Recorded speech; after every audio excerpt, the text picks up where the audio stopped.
Not yet. Jesus. Is this what just fucking live events? Is this what happens every time? Jesus Lord. Let me see here. Zack Snyder knows his shit. He does. Okay. And by the way, I'm gonna probably make a video about this, or maybe I'll just use this video. But either way, I'm telling you right now, Zack. It's almost like Zack has been Thanos. Time blimped. He's been or snapped, and now he's back. Here's what he should do. He should make multiple movies at one time. Okay. There's been, the Lord of the Rings trilogy, 3 movies made at the same time, Infinity War and Endgame, the Matrix trilogy. These were all movies that were made simultaneously in their creation, their production. Zach, there's not a lot of fucking time on the clock, and people are not getting any younger, okay? I think Zach needs to do multiple projects at the same time. Like, I need Zach to... because you got to think, Zach, he's been sitting on all of this content for so long, it's just going to vomit out of his goddamn skull. All right. So you don't have to worry about like, oh, well, I don't know if Zach, do you got a couple ideas? Yeah, he does, bitch. He's probably got like 20. You understand me? Okay. I want a Man of Steel sequel. I want a Batfleck film. I want a fucking, I want a couple Justice League sequels. Fuck it, I'll even take a goddamn Jared Leto Snyder directed Joker movie for no fucking reason. All right, direct all 5 of those fucking bitches simultaneously and give them to me as soon as possible. Okay, give them a budget of fucking $800+ million. Okay, and you just get back to me, because I'm telling you right now, if Zack Snyder did some shit like that, or at least if he finishes the 2 sequels and then he enters a Kevin Feige sort of position. If he does one of those 2 things, I'm telling you right now, MCU will have one-on-one direct competition. And I don't know who will succeed in the end.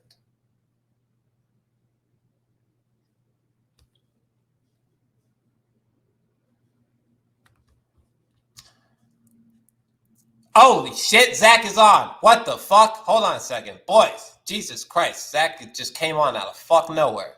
Goodness. Yeah, it's like a crazy zombie, like infested Vegas movie. So right. Cool. And Joe's actually in the prequel, the animated prequel. He's the lead in that. So. Oh, nice. How you doing, Joe? What's happening again? He's got the sideways camera going on. Yeah, what's going on here? How did that happen? I guess. Try turning it. Is that your phone or is that on your? Okay, my apologies, but it seems like they just got on. To be fair. Okay. I wonder if you turn it and then turn it back, it might grab it. Yeah, maybe we'll try. Let's see. Here. Oh my God. Okay. Well, it seems like his iPad's sideways up now. Oh, that's beautiful. It seems like Joe just showed up, so I think we're good. Now try turning it to. Just gonna update the live chat. Dealing with some tech. And here we go, boys. Make sure to smash that like button, subscribe. Here we go. It doesn't want to bite that. Go. Let me gang. Let me knock it out and see if it comes back. Hold on. Yeah. There you go. No. So my boy Joe's trying to come in here. Big boomer energy. Now turn it. There you go. Look at. Oh, perfect. Can I just say I'm loving Joe getting direction from Zach right here live on the stream. Look, I'm sorry. By the way, I'm the last person in the world that should be telling him anything. He's like a real gamer, so like don't even. I'm the last person in the world that like knows anything about. Oh, wait, Joe, you do some gaming? I mean, not like you guys, I'm sure, but some sandbags are getting thrown.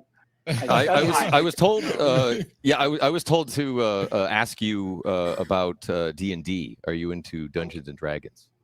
We can talk about that. Yes, we can talk about that for nice. sure. Okay. Interesting. Yeah. It's been a while since I've role played, but yeah, I like to roll some dice occasionally.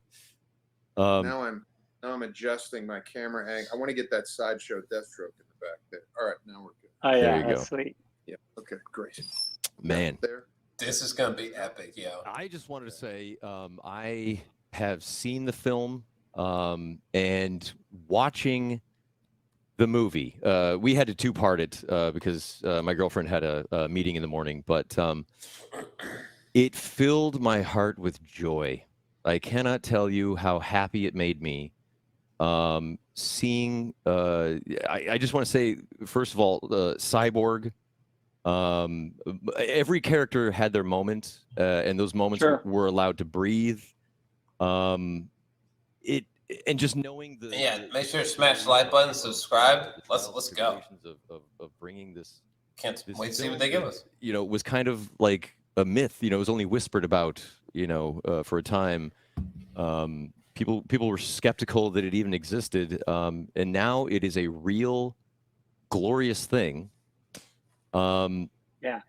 I also just wanted I wanted to say I love what you are doing with the release of Zack Snyder's Justice League, in raising money for the American Foundation Oh yeah. for Suicide Prevention. Yeah. Just I don't know if you want to talk a bit about like what we mean about like raising awareness for suicide. Yeah. Prevention. I mean, our big thing is that, the mental health awareness right now, even more than ever, maybe, is clearly a thing we need to focus on. COVID has been hard on a lot of people, and a lot of people feel alone, and a lot of people feel isolated. And that we really want to do whatever we can to erase the stigma, that sometimes is attached to reaching out, for help if you feel like you're in a place where you need it. And there's that aspect of it, because we think it's so important, and that's a big part of suicide prevention, is like, letting people have the opportunity to reach out, and also making an atmosphere where that is not stigmatized in any way, but is completely understood and natural, that we all need help from time to time, and Right. I think that's a really important message right now. Oh, Yeah, I agree. Like the awareness so far has been absolutely amazing. I think we've already hit like our goal for the charity, and like in about an hour, and it's crazy because Cool. like a lot of the people that are That's donating wild. is sharing their stories about their conflicts with it and whatnot, and it's absolutely insane like how much people are dealing with that kind of problem. Yeah. So this is a great cause. Yeah. So I'm happy. Oh, it's amazing. Great And cause. the movie is like, been cathartic for all of us. It's been a journey, and in a lot of ways the movie encapsulates that journey. And it really, I don't know, I feel a kinship with Cyborg's story. I think it's in a lot of ways it mirrors kind of the journey of the movie. And so yeah, it's a lot of, I'm happy to have it out, and happy for people to see it, and then maybe get inspired to like kind of look into what went on, and maybe to, either get help themselves, or maybe donate to something like this, to help if they can. absolutely. Oh, yeah. Definitely it has inspired lots already. I mean, like, people loving it. Definitely donate if you can. Yeah, I mean, Donate, honestly, as somebody who struggles with the mental health on a daily basis myself, it truly, like you said, Cyborg's story, and how it plays out, and how he deals with his own inner demons. Another one of my favorite parts of the film was the relationship between Victor Stone and his father, Yeah. Silas, Joe Morton. Yeah, Joe's amazing, and like, and also frankly, what, the sort of misunderstood love, I think is a big theme. There's a lot of, father, wanting to express, this kind of love, for and having a hard time. Not everybody's really good at that, and I think that sometimes, we're not.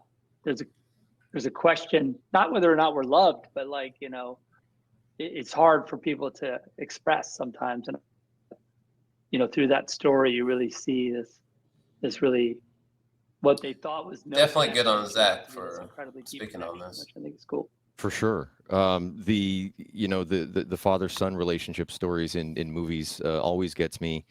I just wanted to say I also loved Man of Steel. Man of Steel, when I watched that, you had me crying like a baby at a certain point of that movie, and it had everything to do with that father-son relationship there. Because I'll just come right out and say it today. I wanted to be kind of open and vulnerable and transparent because this is something I absolutely struggle with. The depression and anxiety. Big part of it is that kind of I definitely have a dysfunctional relationship with my dad. So it's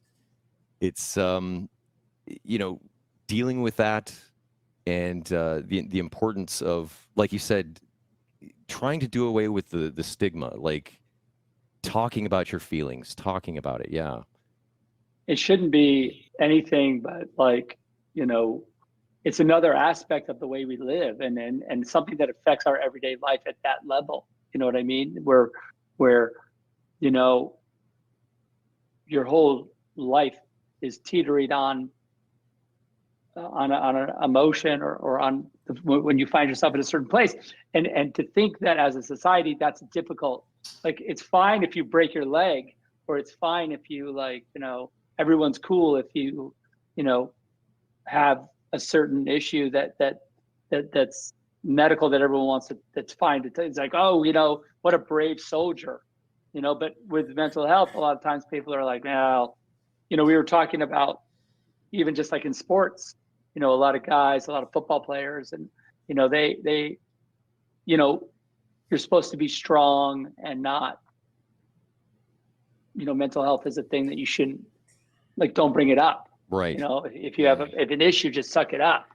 Yeah. And that's kind of, I think that it's true in almost every, people look at it that way. Like, why can't you just, suck it up and be better? It's like, are you serious? Like, Right. That's what I'm talking about. Those are the kind of things where you really want people to be able to, feel comfortable and be able to really, get help if they need it, and have it not be a thing, and have that guy who is dealing with mental health be the warrior, be the soul, be the guy that we look at and go like, man, awesome. Like, I have such respect for you, and I have such, courage. I love your courage, and I want to emulate that journey, and I think that that's a thing that we need to, as a society, kind of try and embrace and try and help. Yeah. Because like in the end, I don't know like, if that's having that kind of feeling is much more stronger than kind of having that physicality of being stronger. You know what I mean? So, And if you're enjoying this stream, definitely make sure to smash the like button, subscribe. Yeah, Kinda something deep, I feel like fam. you were hitting on there as well is the fact that this kind of struggle is an invisible one. The guy who breaks his leg, yeah, it's you can clearly see when you can't tell that somebody is dealing with this pain, this mental pain. There's a tendency to be maybe a bit skeptical, because it's in me as well. Yeah. Uh, No, for sure. like, For sure. You get that whole thing of like, they want attention or something shitty like that, where instead you're like, if someone's, like you said, if it's a physical thing that's obvious that they can see, it's like, oh, that guy's, persevering, look at that. That's amazing. yeah. But, the struggle is just as real, maybe more, because it's, it's inside of you. Yeah, I think. Sorry, I think it's partly that, maybe the skepticism of others, but also so often the person struggling with the depression and anxiety, if they're like me, I have a decent amount of pride in me, and it's this embarrassing thing that you don't want people to know, and so you not only do you not talk about it, but you try your best to hide it and repress those feelings, and you don't want that either. No, and of course, and again, that just comes with, it being a thing that is open, and when you hear someone like you saying that this is a thing they struggle with. Torsus calls him. Just Throwing the. you hope it Trying to throw inspires, some information in the live someone chat else right who's now. like, wow, I guess that's cool, because if he could talk about it, maybe I can, and I think that's a huge thing. You're even just talking about it right now is, I'm sure there's a bunch of people listening that are like, wow, I really, maybe I can express a little bit more of what's going on with me. And then I think that's a really, that's a brave and cool thing you're doing. So thanks for actually talking about it in those terms, because I think that's really what has to happen. Definitely. My stream is called Man versus Game, and I really hit on the manly jokes and all of that, and that's really kind of what it is. I feel being open and vulnerable, being in touch with your emotions and your feelings, that's truly like the new way to be manly. Like that's bravery. That's true bravery. Sure. Yeah. Yeah, you're really putting it out there, as they say. Yeah.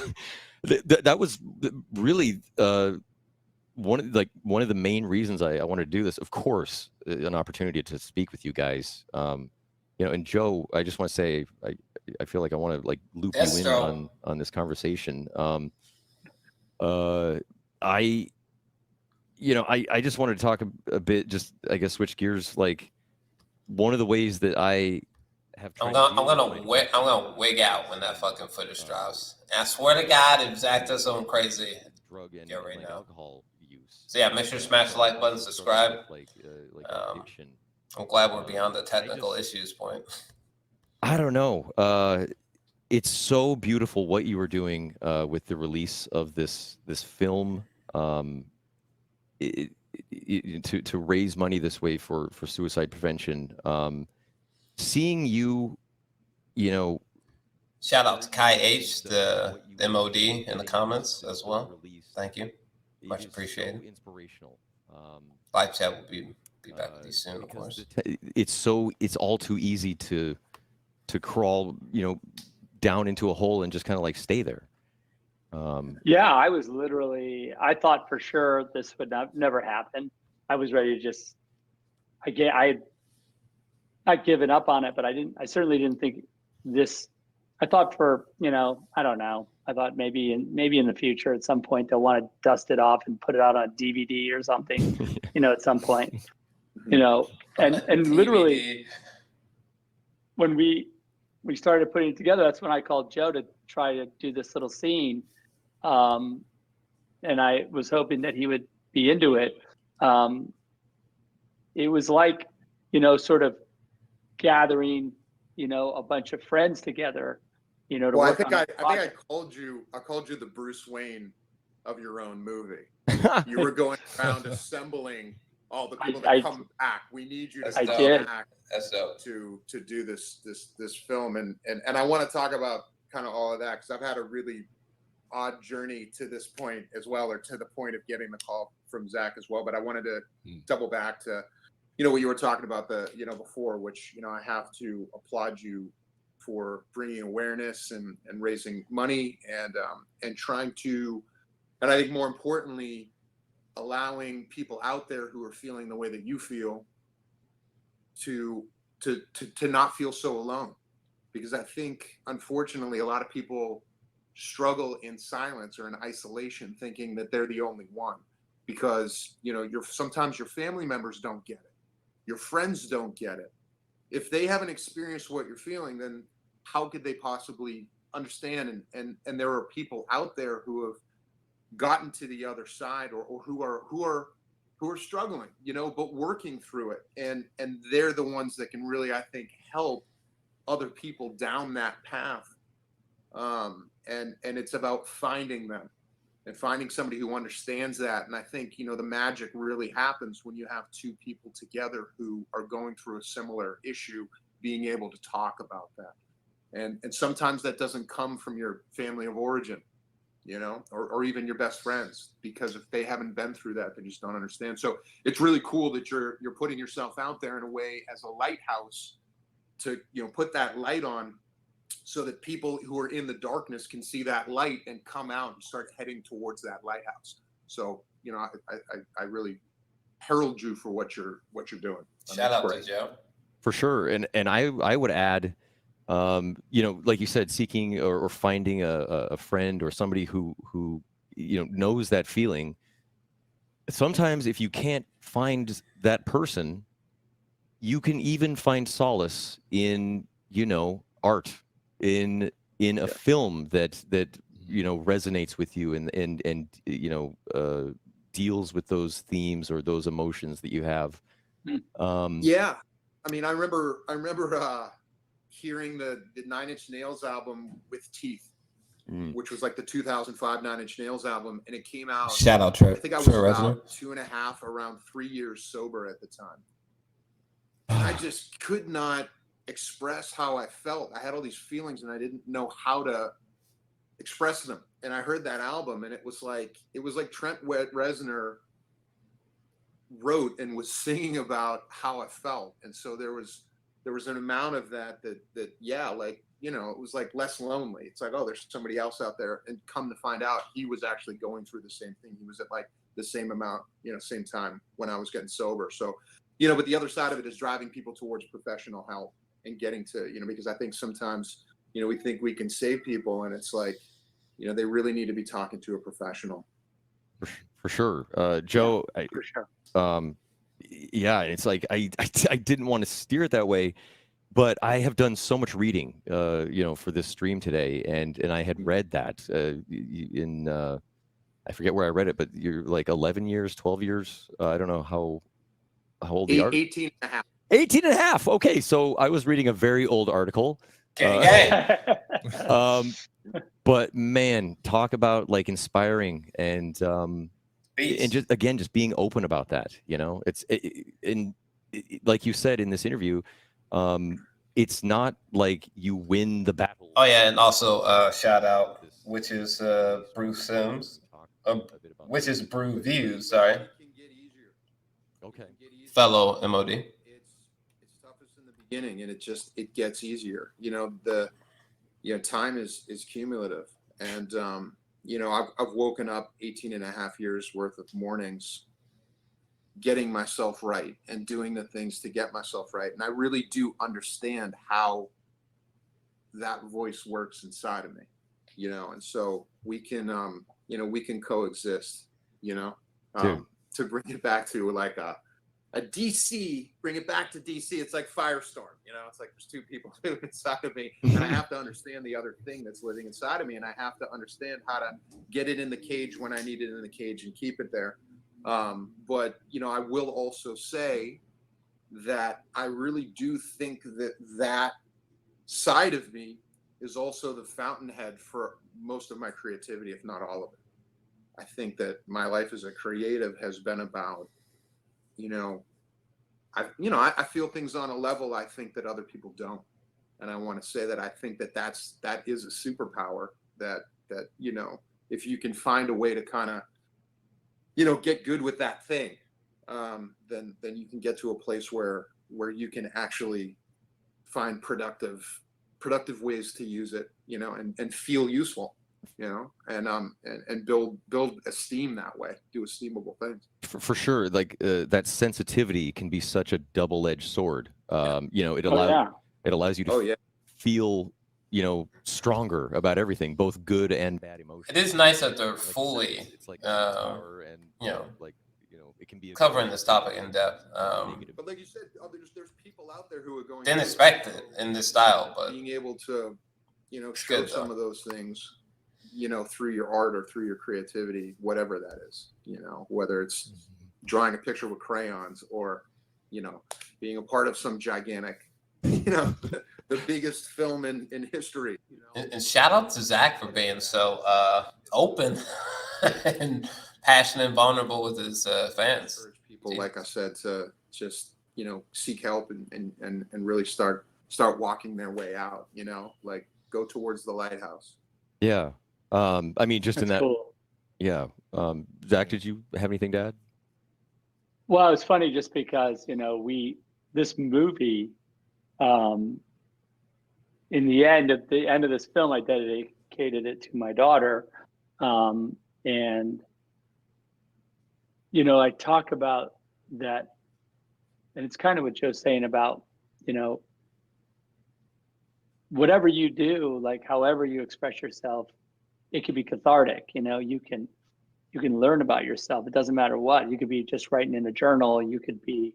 It doesn't have to be. I happen to make giant movies, and so that's what you got.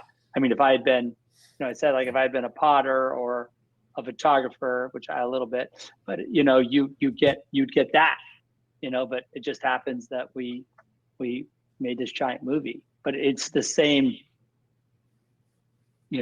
Way of just expressing what hurts, and you just, right. and you get it. That's how you get it out, and I think it's important to, it's important to do that.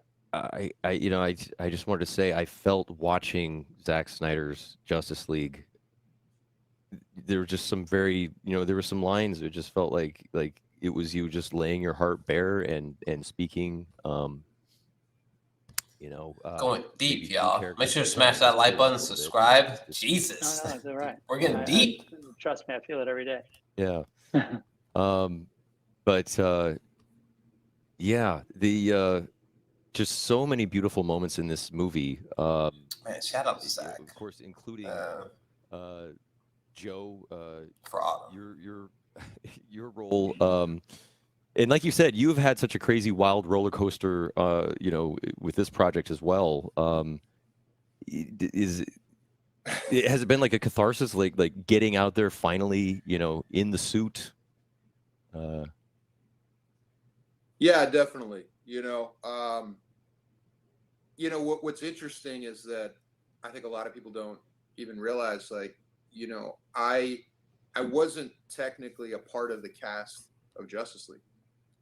I was the villain in Ben's Batman, and I flew back and forth to London to fit my suit, and then we finally went out to Zack found a yacht big enough for us, so we flew to Monaco to go film this. I had to sleep on that boat for 3 days. It was horrible. But yeah, sounded like a pretty nice boat, though. It was pretty terrible. But yeah, but I mean, I'm not, like the hotels in Monaco, there's not a bad hotel to be found in Monte Carlo, please. I went out to meet Zack on the yacht, and we went and shot the scene to tease Batman, which, by the time the film was ready to come out, I thought that scene was unusable and wasn't going to appear at the end of the film. In fact, I was under the impression that it was done and it was over. Once Batman was, handed off to Matt Reeves, I just thought, well, that's it. It's over. We have nothing to advertise. And it was John Berg, the executive at Warner Brothers, called me maybe 2 weeks before the movie came out and said, I think I forgot to tell you. Yeah, so we went and reshot Jesse with a bald cap, super tight, to tease a Justice League 2 movie. And I went, what? No, you didn't tell me that. Nobody told me that. So it's back in? And so that, of course, didn't happen. So it was like, Batman, no, then, in the wake, actually, of, negotiations with Gareth Evans of The Raid to shoot a Deathstroke origin film, they altered that final scene to then tease yet another Deathstroke project, which Deathstroke-centric project, which would have been the Injustice League Part 2. And in one fell swoop, in 9 months, all 3 of those were all canceled. Yeah. Oh, shit. And essentially everything was rebooted. And so, we went from Batman to the origin film, which I actually worked on. I wrote an origin story based upon all of my research and work that I was putting in to get ready for Batman. I was katana training at a ninjutsu studio. I was studying Qigong. I was starting to speak to Japanese martial artists about, basically, I was like talking about ancient scrolls and techniques that wouldn't be given to civilians off the street. Wow. Things that were so dangerous that they wouldn't teach someone, and that were very aggressive. Things that you couldn't teach somebody because if they used it at a bar fight, you'd pop someone's head off of the spine. You know, and I was also talking about how to create a unique stance with someone who lost an eye, because your stance would have to change for peripherals. Oh, yeah. Like, it was all of this kind of proprietary mixture, along with the katana cutting and, you know, I mean, everything.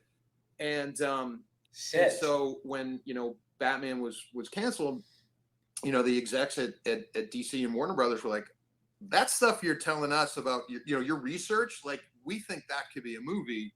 Would you turn it into an origin story? And so I wrote this treatment that went from 11 pages to 16 pages, and then wound up, you know, the idea of that wound up attracting Gareth. And we had a 2-hour-long conversation. So it was like the craziest roller coaster ride you could ever imagine as an actor, and then as a producer, you know, to get to this point where it's all gone. Yeah. I had no idea any of that happened. Several versions of a Suicide 2 script that were Deathstroke versus Deadshot. And in fact, like, my agents were called, and I was put on hold with Viola, and we were waiting for Margot to finish something, and then we were going to start shooting, and then those all fell apart. So you talk about, like, it's the 4.5-year long roller coaster. It was about as rough as it gets on somebody in entertainment, you know, as far as things being out of your control. This is a huge information dump. Holy shit. This is gonna be juicier than I thought. And again, make sure to smash the like button, subscribe. Walk away and not think about goodness me. For my own sanity. And then Zach hits me up. It's like, hey man, listen, we're working through some stuff, but if I can work this all out, we're gonna fly your armor over from London. Like, do you want to come play Deathstroke again? And I went, yes, I do. It's like, don't fuck with me now.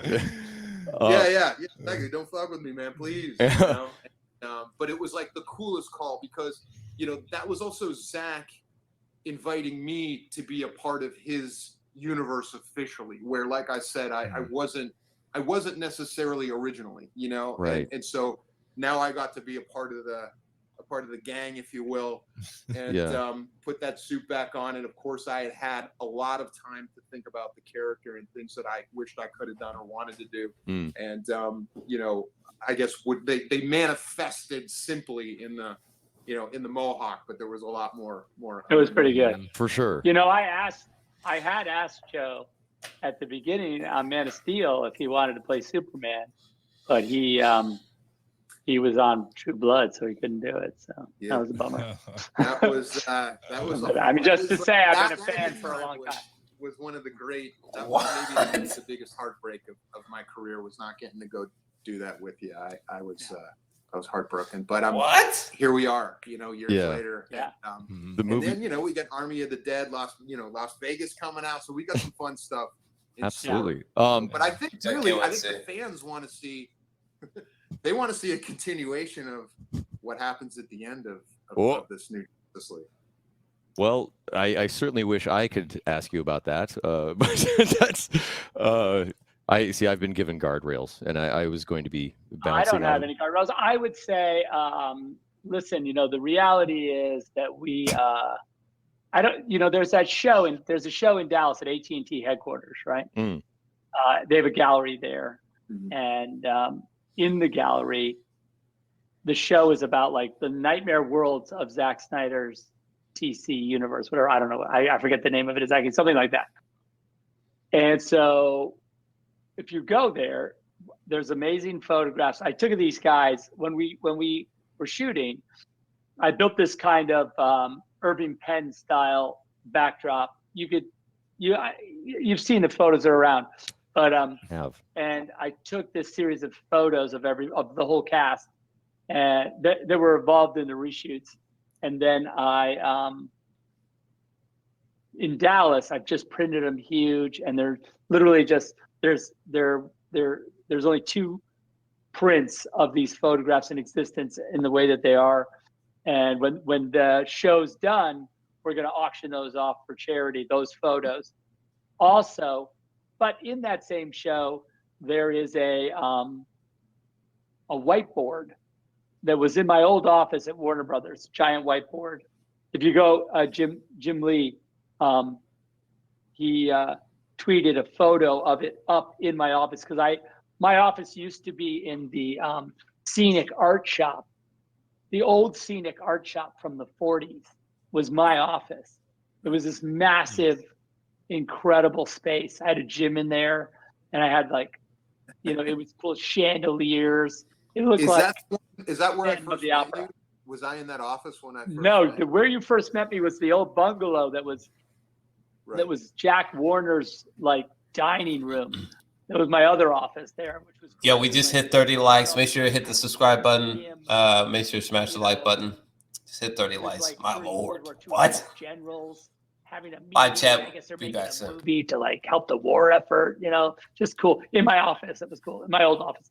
But then like, so we had this big dry erase board, and on it, we basically sketched out the additional 2 movies that we wanted to do after Justice League. And in those movies, you know, you sort of get a glimpse into the post-apocalyptic world, and it tells the story of like what these guys would have had to do to turn the world back. Yeah. And then the Dark Side War would come right after that. And Zach is completely playing down he's like, yeah, I kind of like take some photos. Like, yeah. These are like Herb Ritz, like unbelievable. Like he was showing them to me on his camera as we were taking them, and I'm like, that's the coolest thing I've ever seen. I've never looked as cool as I've looked in the photos that you just took. Like, yeah. I mean, before we just got on this, I was like, Zach, please, like, just give me those photos. Like, I'm gonna blow them up and print them out. So the auction, for the people that get those in the auction, like, they're huge and mind-blowing, and they're going to be a conversation piece that you're going to have for the rest of your life. That is awesome. Yeah. Amazing. I am so sorry to be the guy, but I'm going to try to keep us on schedule. I got to be like the Wrangler today, but that's okay. So we have now you've brought. I brought the scene. An exclusive clip from a special version of the film. Can you talk a bit about the hashtag Justice is Gray? Yeah, the Justice is Gray edition of Justice League, of Zack Snyder's Justice League. For me, the movie has lived. When I left the movie, oh my God, it's almost time for the fucking clip. Holy shit. In some sort of cathartic and listen, make sure to smash the like button, subscribe. There's a bunch of goodies, links within the chat. Holy shit. Just some sort of way of dealing with this whole thing, but I had it I turned it black and white. And so for me, the movie lived in black and white for 2 years that I just had it before I started working. And it still does, because one of the caveats when I said I would finish the movie was like, I also want to finish a black and white version of the movie. And I also finished a black and white version in IMAX in 1:4:3, like gigantic 1:4:3 black and white version of the movie.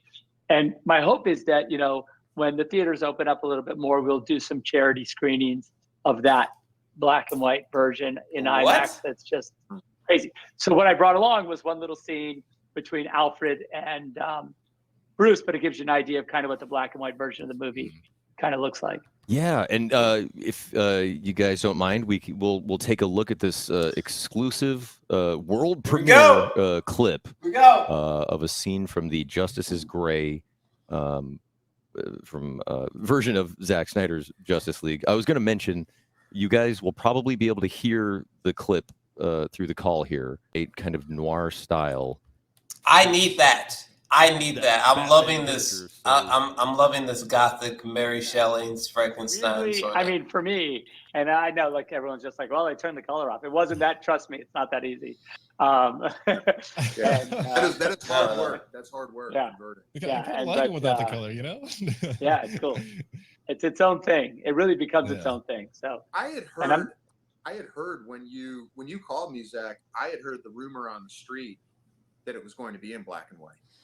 Yeah, that I briefly entertained that, but I thought it was too militant. You know, Okay. it was Right. too. I literally did. I was like, well, especially the modifications to Deathstroke. yeah, I was like, it's going to be 1-4-3 and black. It's going to be 1-4-3 and black and white, and that, or 1-3-3 and black and white. And but then I was like, you know what? I just want the fans to be able to experience like what I had intended from the color, because like color is, you know, I work, you know, and I intended this color version, and I wanted people to be able to see it. So in the end, I said, you know what, fuck it, let's just make it color. Right. And I mean, it's there he is.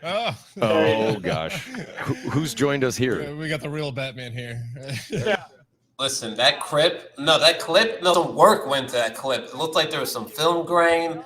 Wow. You could tell they didn't just do some simple light switch. Like some time went to baking this into black and white. Honestly, Looked beautiful. Don't make him angry. Yeah. You wouldn't like him when he's angry. This is a warning poster in the back. Yeah, exactly. Well, that is just, you know, it was interesting. You talking about the aspect ratio of the film, and I feel like for some of your fans out there, you need to reassure them of what they're looking at. It's funny how we've gone like full circle, where in the past, when everybody had their tube TVs, you know, and when we started watching DVDs in widescreen, they were like, "Oh, it's got those black bars." It's like, it's letterboxed. Yeah. Oh, it's so cool. It's a letterbox. But then it turned into like, you got to get the Criterion Laserdisc, and like you got to see the letterbox version of blank movie, every movie. Yeah. Because it's so rad when you see it in its full. Yeah. You know, but this is that same thing, but just the black bars are on the side. Right. Yeah, just the opposite. Yeah. We've gone. Actually, it's actually no different. I mean, it's the same amount of screen. And the truth is, I mean, I was explaining the other day, I'm like, listen, the movie, there's nothing under there. You know, the movie that people saw before was a crop. And that's how it gets to the right size. This movie is just, I shot it full Academy, full app, because it was on its way to a 4:3 IMAX release. And that was what I'd hoped for, a movie, an entire theatrical production of a film, like entire, you know, instead of it cutting in and out between IMAX and then, you know, whatever the format that the filmmaker chose. I was like, I want it to be in that aspect ratio for the entire film. And and then IMAX was like, we've never done a black and white film, you know, full-length feature film. So and I don't think they had done a 4:3 complete film. So that was fun to do both together. Jesus Christ. Wow. But I do believe the HDR and the normal version, I've watched it a bunch of times on HBO Max, and it looks pretty great at home. I'm super happy with the way it looks on the site. Really, it's stunning. There's so much in the movie that looked fantastic, and I just want to say, Anthony, I'm sorry. I feel like I keep like jumping. I'm not giving you a chance to jump in. Like, oh no, it's completely fine. Like I'm letting you all. I need that black and white version. I need it. Zach and Joe, and I mean, you're the main man right now. I'm just, yeah, I'm enjoying the show right now. It's pretty cool. I just wanted to mention, talking about like things looking great in the film. Man, Steppenwolf. It was so great to see. Your original vision, the way he showed up in Batman versus Superman. Yeah, exactly. So, and this is why watching it, it felt so good. Just finally seeing, you know, this kind of the story as maybe it should be, or the VFX will look better with black and white. For sure.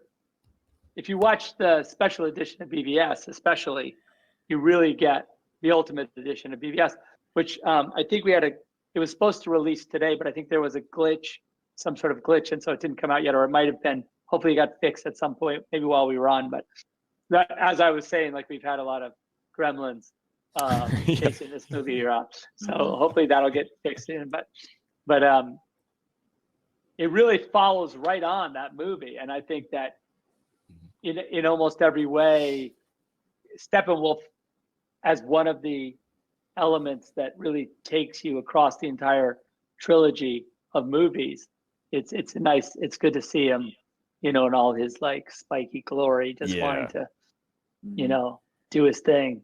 He's he's badass. And he's also like Kieran Hines. I mean, one of our great actors. I mean, the guy is a genius. And him voicing Steppenwolf, he really brings this incredible nuance, and like you really get to understand what that guy's all about. And like, I think that's really fun. It was really fun for us to kind of flesh out those scenes with Kieran and really. Did they already say when this is going to release on HBO Max? Let me know. What was good and bad, I guess. Yeah. Man, and just I don't know. Just right now, I'm just thinking about the film, just how so many things just played out not as I was expecting them. I was blown away by how much new footage there was. Like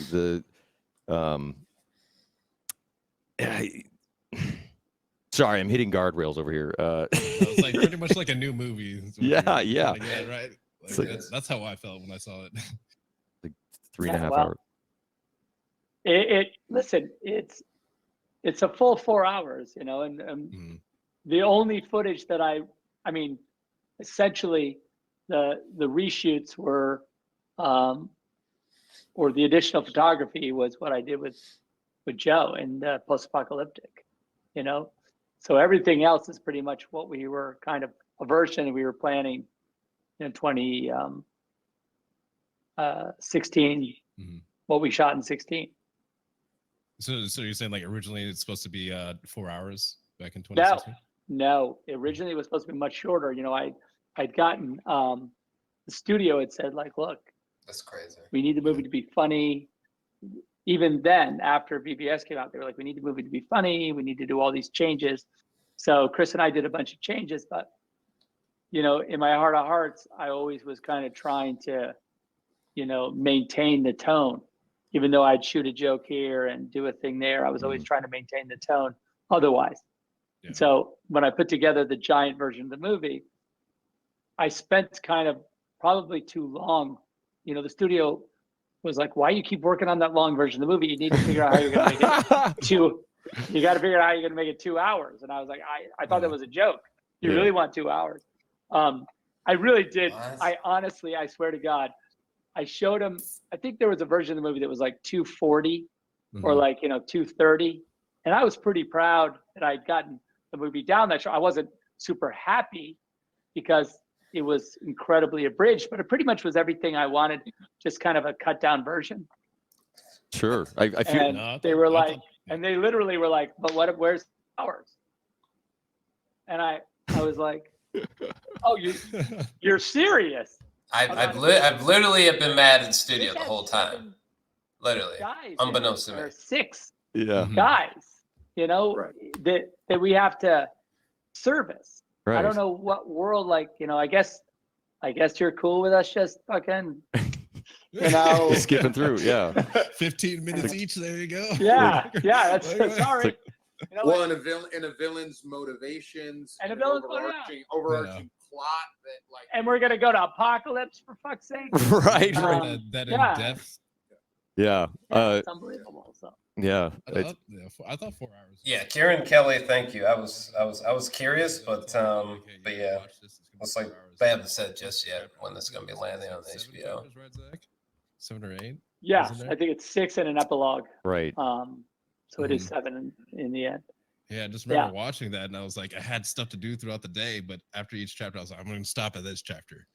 But then I watched the next one, and then the next one. I was like, I can't stop until it was the end. I was like, oh, this is so good. I'm so glad that I just finished it. You know what I mean? And look, it's 100% a great way to watch it too. The chapters are somewhere between a little over 30 minutes, and I think the longest is 45 minutes or something like that.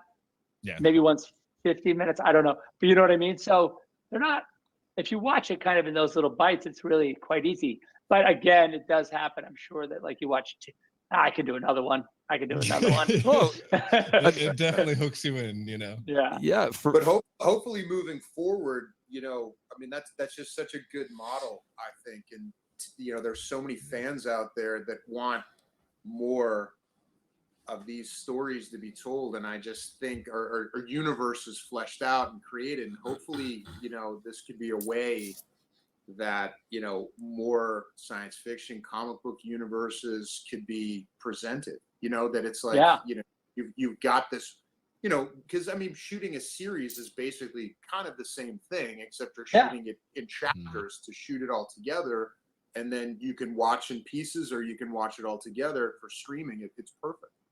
Yeah, because people, I mean, we were talking about like, binging a 4-hour show. 4 hours of a show is like, that's like a joke, in a modern world. Like, oh, I did 4 hours of whatever show, and people are like, oh, is that all? Like, yes, right. Stayed up till 3 in the morning and watched 10 episodes. Exactly. I find it funny, some who complain, it's like 4-hour movie. It's like, I don't have time for that. Meanwhile, they'll turn around and watch, a streamer like me, for like 8 hours. Just sit and play a game. You're like, it's like, it's all relative. Or they'll watch like, they'll watch the whole season of like, I don't know, like Forged in Fire, or like, Tiger King. It's not, that's like it's literally the fastest fucking 4 hours I've ever seen. It's 4 hours that feels like 2 hours. It's not a thing. In game feels like 4 hours. It's easy to say it's a thing, but when you actually, I think, get down to the reality of it. I think as much as people want to say that our attention spans have shortened, I think things like podcasts and things like this version of Justice League. I do love DC and Marvel, for the record. People want more, and so I think as a creator, to have more rope or more runway to then tell these stories and really get into them, where you don't have to cut it to 2 hours, you can expand it to 4 and really tell the story of 6 characters and a villain, and really get a full story. I think hopefully this shows that can be done. You can tackle all of that if you have enough runway. Yeah, they have a vision. About just in the last like 5 years, the difference in the way we interview now, right? Where like this conversation wouldn't exist. Oh yeah. Like this kind of like us just talking for, I mean, I don't know how long we've been on. Just about 2 hours maybe. It's so funny. It's funny you mentioned that, Zach. I'm trying. I feel like a wrangler. Like I'm trying to keep us on schedule. It's good. Well, it's funny. Well, I was going to say that my wife, like, I was on one of the podcasts on one of the streams with one of the guys, and we were. This was like one of the first ones I did, maybe like 6 months ago, because I didn't really do this, and I was on, and I'd been on for like an hour. And she came in and was like, what the fuck are you doing? Like, are you literally like, you're just going to talk for an hour? Like, interviews are like 5 minutes. Let's go. Let's do it. I can't. I'm afraid I might say something crazy, I think, like. Well, they're 5 minutes, but they're also very, like, soundbite dependent. Do you know? Like, I find that when I do press or when I would do junkets, it was like, trying to find that catchy thing, and kind of the journalists sometimes are trying to catch you in something, and so it creates this kind of adversarial push and pull, where something like this, like, we could start off talking about something really serious and heartfelt, and then continue talking, and in a long form narrative, I think there's less chance for people to misunderstand what you're saying.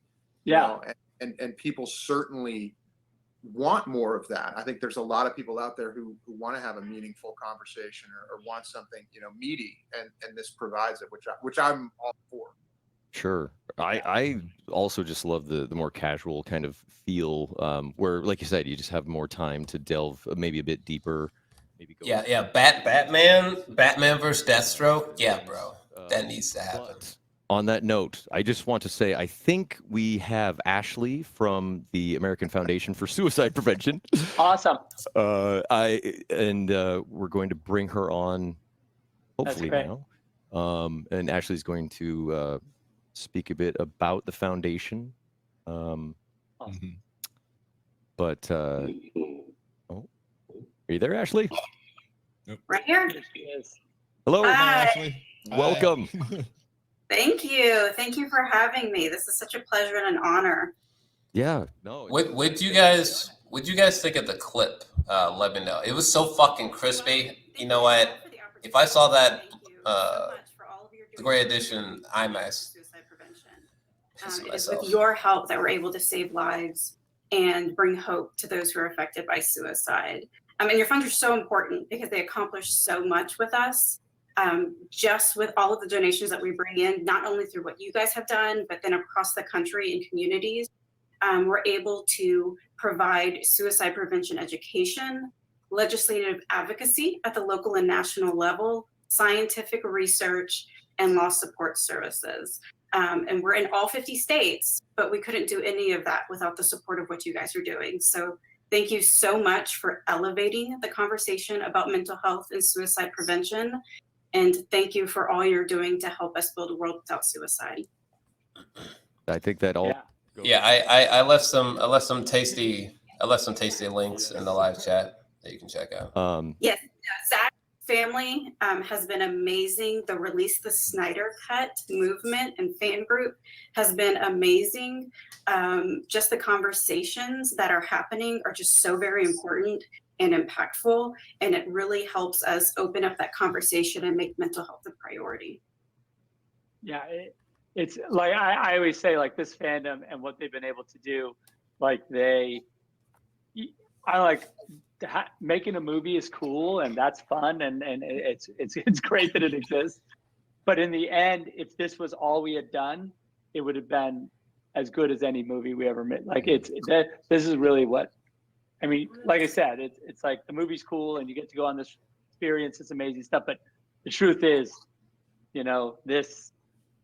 this work is really important, and I'm so proud of it. For sure, and it's almost like you're doing double duty again because you're raising money for AFSP, but then also through the movies you make, they also offer that kind of escape and that kind of affirmation. They give people hope, so yeah, keep doing what you're doing, Zach. For real. Cheers. You're a gem. Cheers, man. Appreciate it. But yeah, what were we going to transition to here? I was going to say, I think I missed. Did that just come through? I think we just received a $10,000. Yes, we just received a $10,000 donation. I say we like I'm with AFSP. I'm sorry. No, that's cool. That's cool.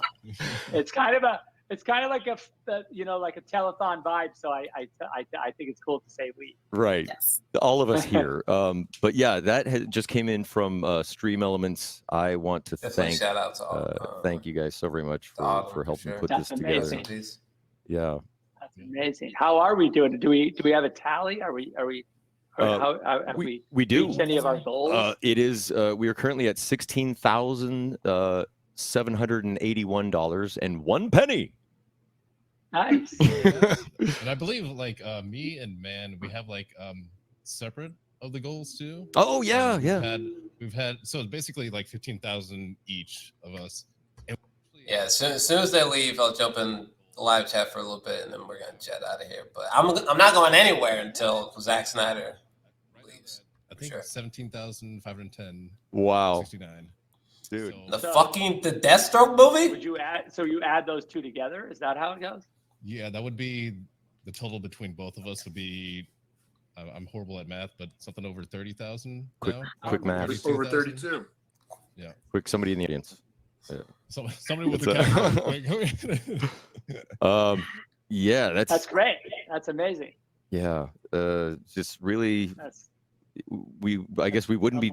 Yeah, we wouldn't be doing it without you, Zach. And just. Well, it's amazing. I mean, what an amazing, $32,000, in an hour. And of course, they chose Ben Affleck and Alfred, for the black and white. Of course, nice and proper. We gotta hit it before you even meet with Zach. It's like, let's just hit the goal right now. I'm like, yeah, let's do it. That's cool. That's cool. Someone out there is doing very well. They must be invested in crypto or something. Yeah, they're on the stream gaming and making money. I like that. That's what I like to hear. Living the dream. Oh man, well, I mean, I always feel like with these things, you guys, your time is incredibly precious. Do either of you, Zach or Joe, Ashley, any of you, have anything really that you want to add to the conversation, or anything you want to say to the fans? Zach? Enjoy the movie. Love it. I mean, it has to be the biggest movie ever made, right? I mean, have we kind of like added it up? I mean, Cleopatra, Cleopatra. I think it is. It's Eli said that it was the longest, it was the biggest movie ever released, or like I think that it ties. There was is it Hamlet? There was a version of Hamlet that was released. I don't know. That's what I was like. Okay, wow, that's cool. So, yeah. So you should check out one of the biggest movies ever made. It's probably a good idea. It's an epic. It is an epic. And I want to say, of course, I want to say thank you to everyone who donated today. Anyone who's used the hashtag, frankly, anyone even who's just kind of like said, "Hey, that's kind of cool." Every little bit helps. So thank you so much. Yeah, man. Just amazing work. You truly, you could tell you inspire people. Again, your fan base, the way they are just so motivated to see, you get these projects completed and see you going places. What you do resonates with people, and yeah, it is so very inspiring. It just, and you do it all while being so darn likable, and like everything I read was that you're a gem to work with.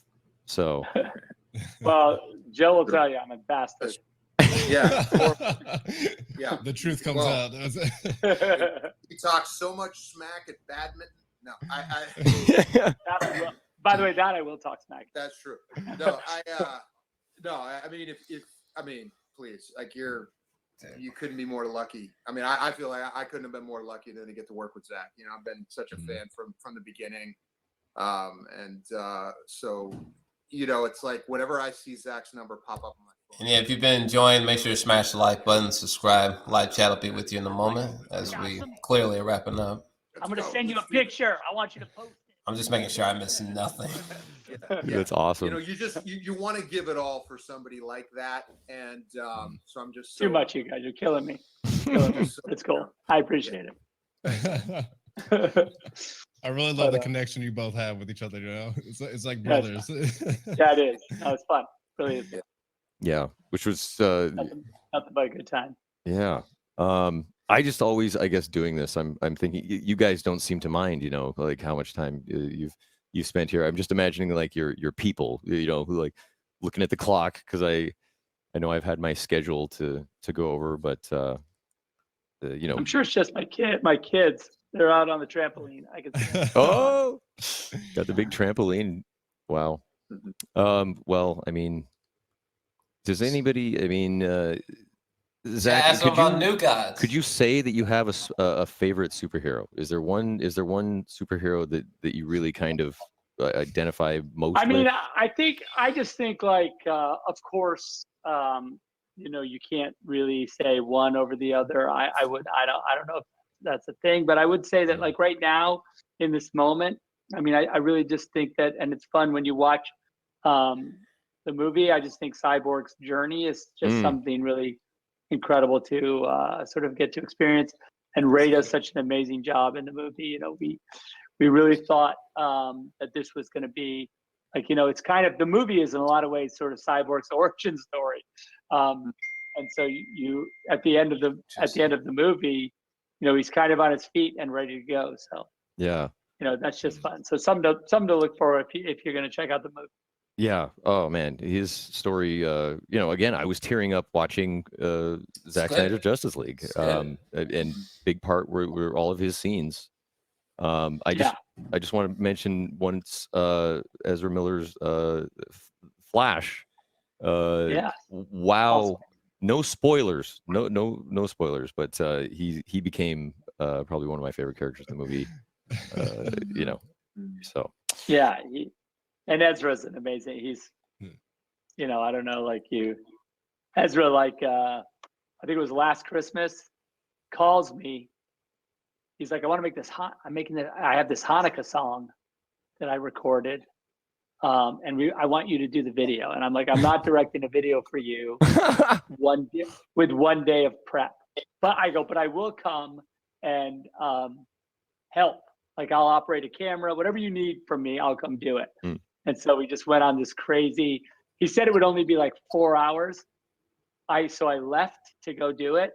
And I came back like a day. My wife was like, where? Like, it was a day, like a night, a day and a night, and another day. And then I came back. And she was like, what happened? And I was like, we went to Palm Springs. We went to Joshua Tree. And it was just amazing. It was like, but that's kind of like, that's Ezra. That's just like, it was crazy. Wow. But it's a pretty hilarious. You can look it up. Just look up Ezra Miller Hanukkah song, and you'll see this video. I didn't direct it, but I did have a camera. I did a lot of those shots. Oh my God. So like a cover of the Adam Sandler song or the? No. Oh, okay. Actually, I see. Hanukkah, come light the menorah. That song. Oh, okay. I definitely need to check this out then. Yeah, it's kind of like well, you just have to experience it. It's a thing that I have no idea. Yo, Zack is a good ass dude. Someone should have asked about him talking about the new guys thing that he said on the live stream, but whatever.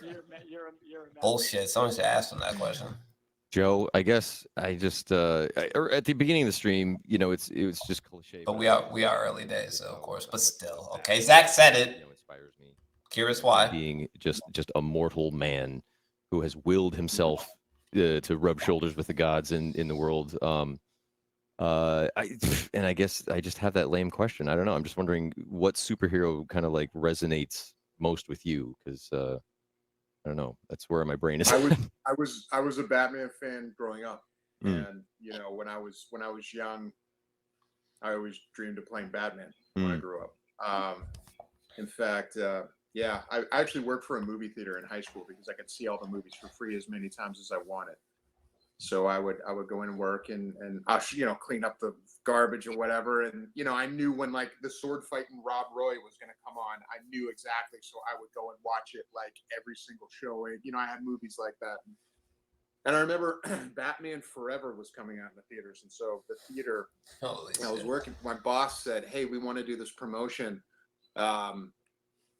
We're going to get you like the best Batman suit we can find, and we're going to pay you. You can clock in for your hours, and we'll pay you overtime, and you drive around to all the theaters in our theater chain and stand in the back.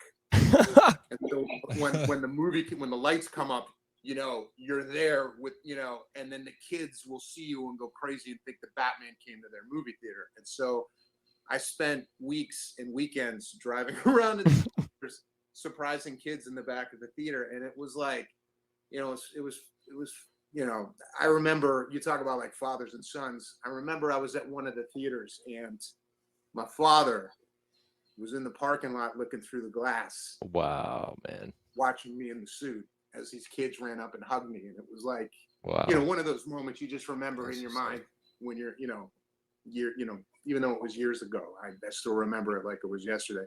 So, there was something about that. And I did like the fact that he was incredibly intelligent, but also incredibly physical as well. And I liked that balance. I liked the idea that he was just a man who had to go out night after night to take down these foes. And I so to be cast as the flip side of the coin from him, I remember having a lot of talks as we were getting ready to, talking about the Batman movie.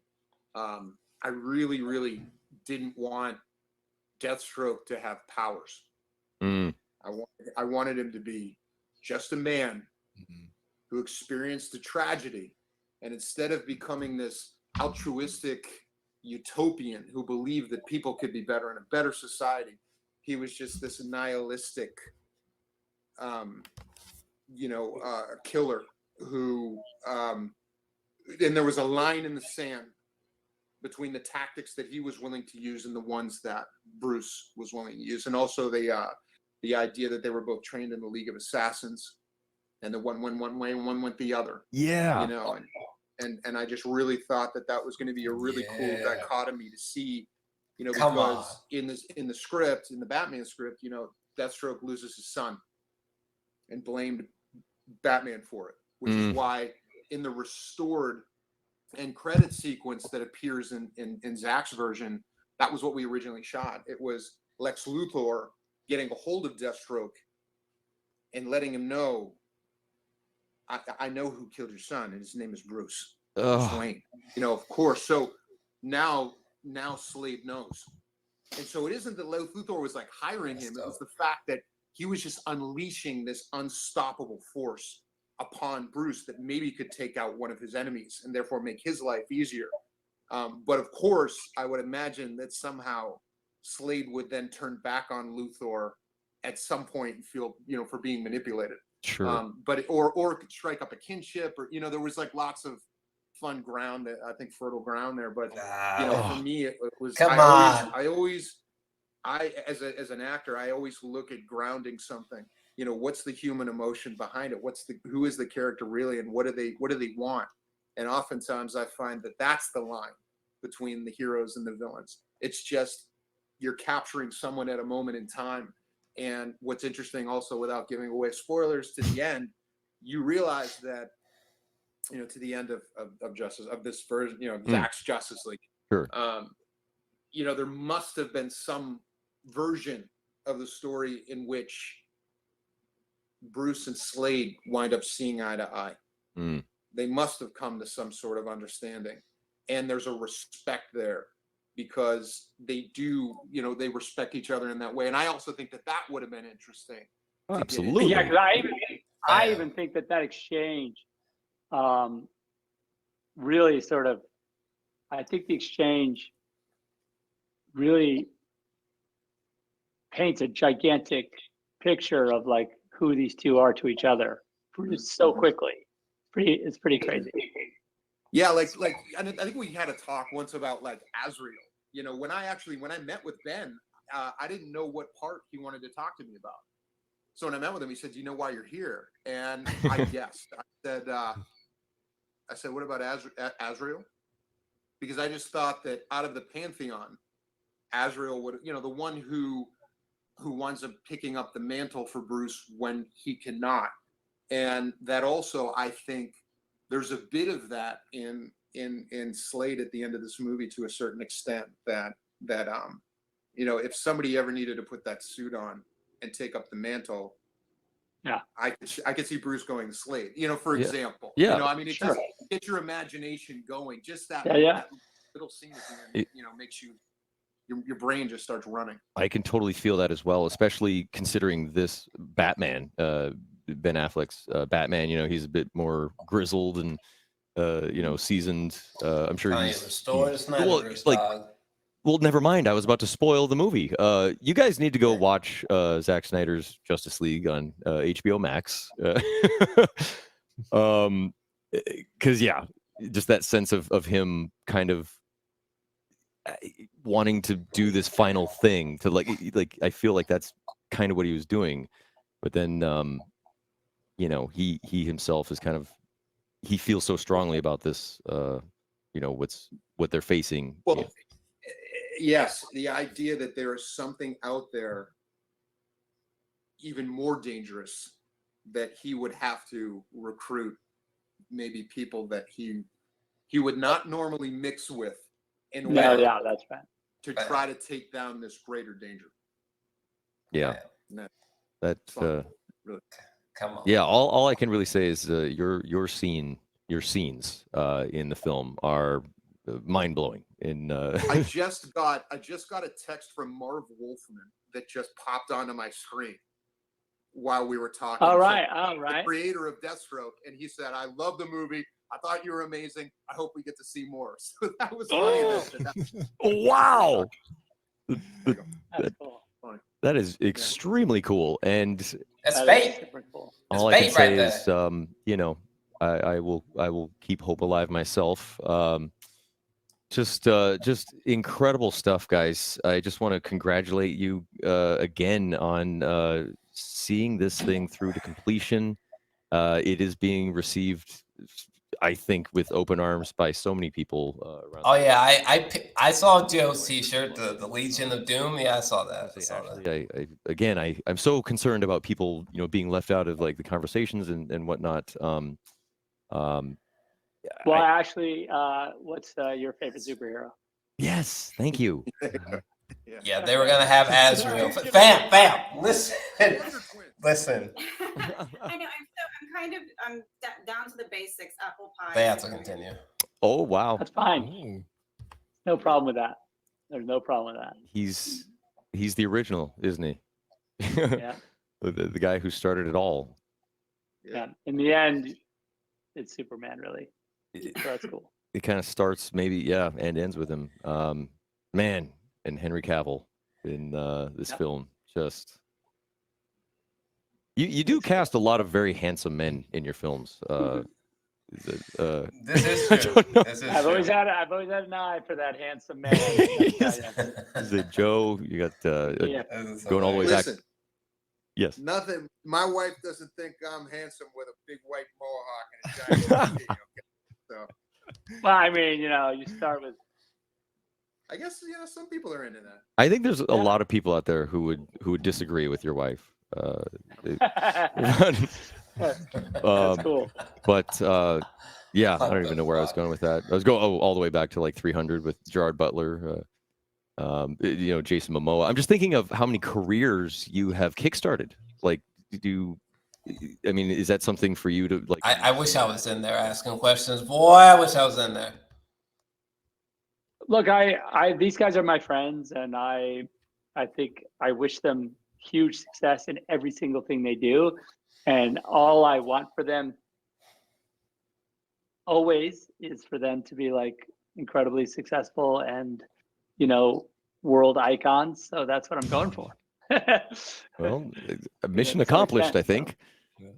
Good friend. Yeah, it's again just hearing that sense of just how open you are and how inclusive you are. It's just so fantastic to see. You make these I think you call them big movies. You make big movies in like every way.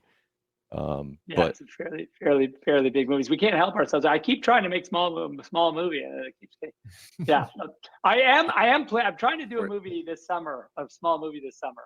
I'm gonna try and do like this kind of micro budget movie. So see how that is. Yeah, just kind of do a quick one because I'm just like. I like to do a movie with no visual effects. Because,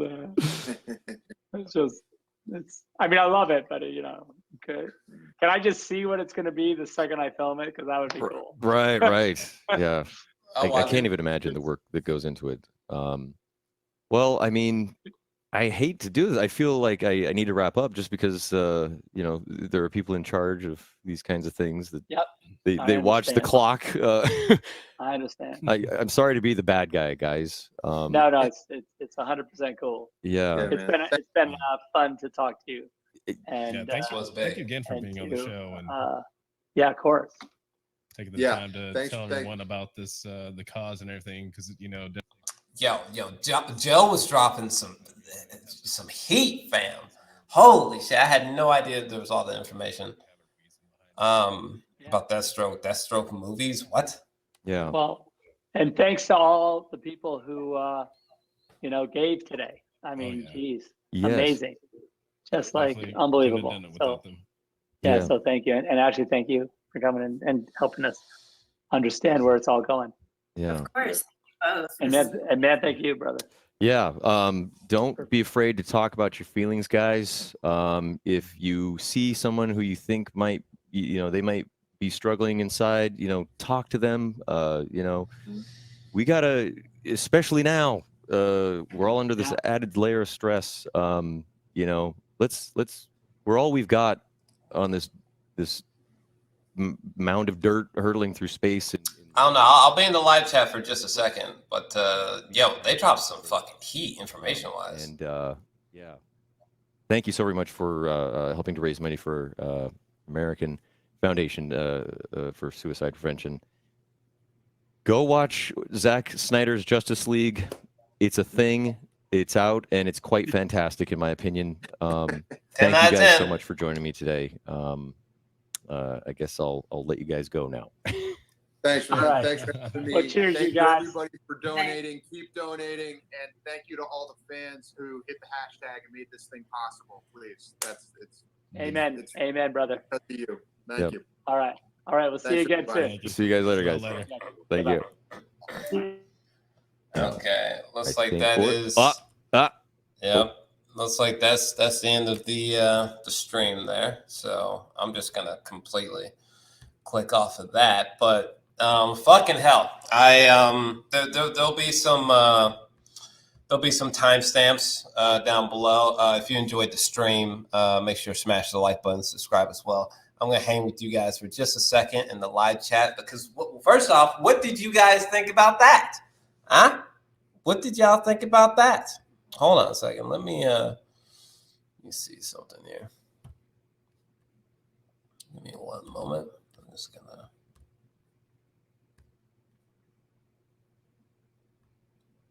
do one thing here.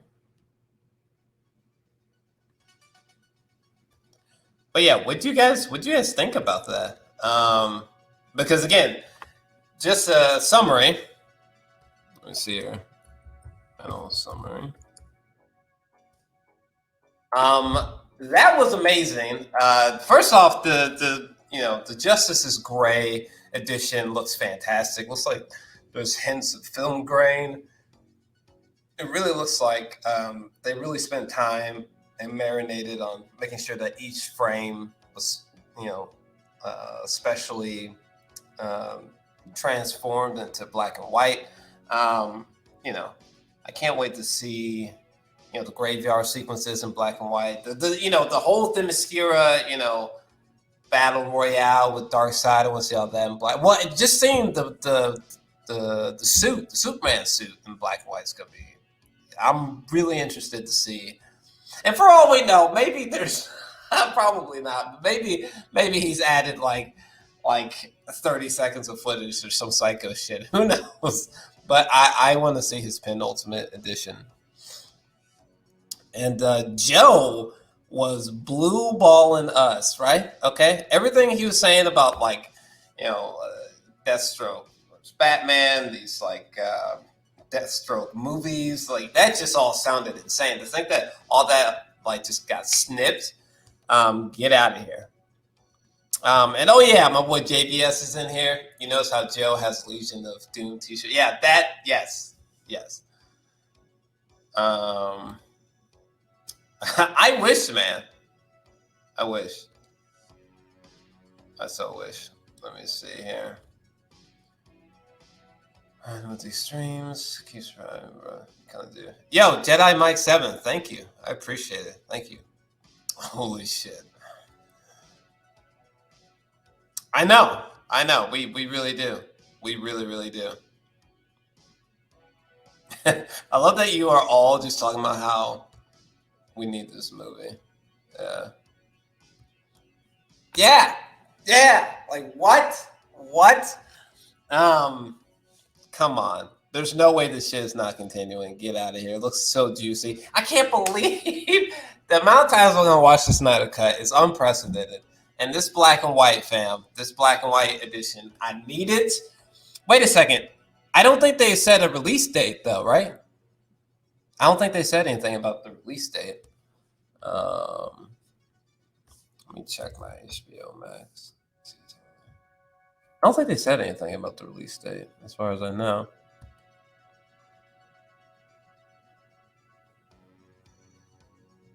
Because it's like, fam, where is it? It's on the website. And but yeah, does anybody know? Like Sam, if you're still watching, was there a release date that I missed something? Because I didn't see any release date, but this gray edition, where is it?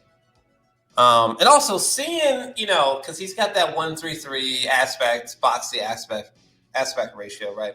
And seeing this seeing that in a true IMAX, watching the Snyder Cut in a true IMAX with that boxy aspect ratio to 1:3:3 and it's in black and white, and it's like this sort of gothic, you know, it almost seems like a George Romero inspired style black and white cinematography. And it's just, so it almost has like when Alfred and Bruce were talking, you know, it almost had like a Frankenstein, an old black and white silent film, Frankenstein, Nosferatu type of shit vibe going on, which is like, Jesus, I got to see more. Yes. Yeah, these by the way, if you're still watching, make sure you smash the like button and subscribe. These fucking streams have been fantastic. Garrett was supposed to direct Deathstroke film. What? I know, that's...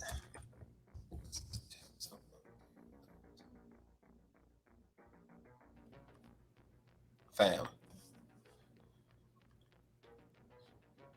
Oh, he was the literal one? Hold on a second. He was the literal one that did the... Oh, get the fuck out of here. How what happened? What happened? This Deathstroke movie would have been fucking... What? He was the one who did those raid movies? Gareth Evans? Holy shit, that was him? What happened, y'all? WB is full of shit. Potential man. Yeah, it's bullshit, y'all. It's bullshit. I don't know about all that, but I feel where your head's at. I mean, in fairness, all this was never going to happen, but no, this shit needs to happen. Oh, the nightmare scene? I love the nightmare scene, fam. Yo, check the live chat. There's links to all my discussions about the Snyder Cut video links. Yeah, I've been talking about this movie for hours, fam, literally. But I love that scene. I know. Let me see here. No, they said, they only said it's coming soon. The clip is on Twitter. Oh, is it? Okay. Let me see something. Let's take a look at that officially, right? Because we've been live this whole time. Yeah. Supposed to be kicking it with Buddy, but I think he's out to dinner or something. So in a moment, I'm about to break and grab some food. I don't know what my buddy's trying to do, but hopefully I can squeeze another film in for South by Southwest. Let's see here. Oh yeah, woo! This is black. It's black and oh my god, fam. Yeah, I need this. This looks so good. Coming soon. Okay, so yeah, there's no release date. I guess it's just coming soon. But my god, Jesus Christ, I need it. Because I love black and white, you know what I'm saying? That's good shit right there. Let me refresh the live chat here. There we go. Awesome. And yeah, if you're watching, let's get us to 40 likes, you know what I'm saying? Smash the like button, subscribe. This was a hell of a fucking time. I wasn't expecting such an information dump. I mean, hearing about what could have been, having them talk about suicide. This was a tasty, scrumptious discussion that I hope that video stays there. But hey, I just recorded the stream, so yeah. Yeah, it looks like it's just coming soon. I hope it's coming really soon. If it came that soon, Slide, I would freak the fuck out, but it should be coming soon. Let's see here. I love that I can show the comments like this. Holy shit, that's awesome. These live streams have gotten so much better, right? What in the world? We've had a literal journey with this channel and this live streams. It's just what the fuck is. I'm getting overstimulated. Okay, literally next week because it's Sunday, right? I'm not tripping, right? Or no, it's Saturday. Holy shit, it's only Saturday. Jesus Christ, might as well be Sunday. But no, next week for anybody that's like, man, I've been wanting some movie reviews. Man, I've been wanting some TV shows. TV show reviews. Well, prepare to get fucking hit because South by Southwest 2021 virtually has been kicking my fucking ass. Okay.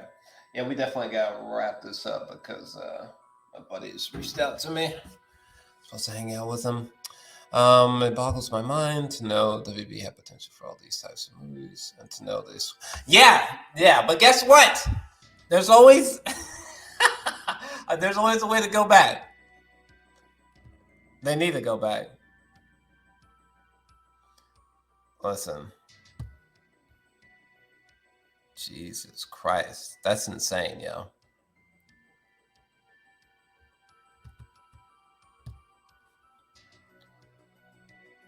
I don't know about the upcoming Flash movie specifically. That I'm not sure.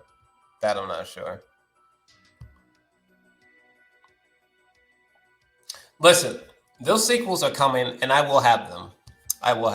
Those sequels are coming. But listen, I gotta jet out of here, people. I need some food, and I need to go see about a good friend here. But listen, that was tasty, though. You understand me? That was a fun fucking time, boys.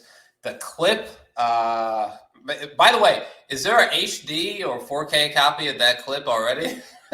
Let me fucking know, because yeah, the way that clip. I mean, you can rewind the stream, but like it looked crisp, right? The quality looked fucking crispy. Jesus. Definitely some George Romero vibes, some Frankenstein vibes. So I'm starting to understand why he appreciates this version a bit better. I mean, the black and white is gonna, help tremendously with the VFX. It's like any moments that people are like, "Oh, they're bad at VFX. They're gonna look way better now," but. Again, it's a 10 out of 10 movie. It's like a dream movie. And, fuck. Oh, Jesus. Let me know you guys' thoughts. I'm about to jump on out of here. Who we, Lord? Yeah, definitely peace out, guys. The way this channel is evolving. That's right. But, till next time, I'm out.